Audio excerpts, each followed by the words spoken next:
عمرك سألت نفسك وانت بتطير مرتبك كله كل أول شهر على الأقساط اللي عليك، هي مين أول شركة عملت لنا النظام الأسود ده وخلتنا نشتري دلوقتي وندفع بعدين؟ أكيد لأ. تعال أنا أحكيلك.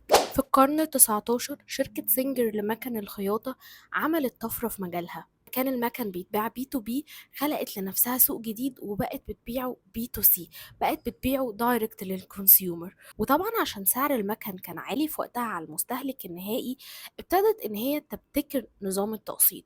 وكان نظام التقسيط وقتها مش متعارف عليه، كان متعارف شوية في الأسواق ان هو حاجه اسمها البيع لاجل، ان انت تاخد الحاجه دلوقتي وتدفع بعدين. بس كان النظام على الضيق، ما كانش ليه سيستم. فشركه سينجر هي اول شركه تعمل نظام تقسيط، ومن هنا انتشر النظام في الشركات كلها، من شركات اجهزه كهربائيه لسيارات لاساس، بقوا كلهم بيطبقوا نظام القسط.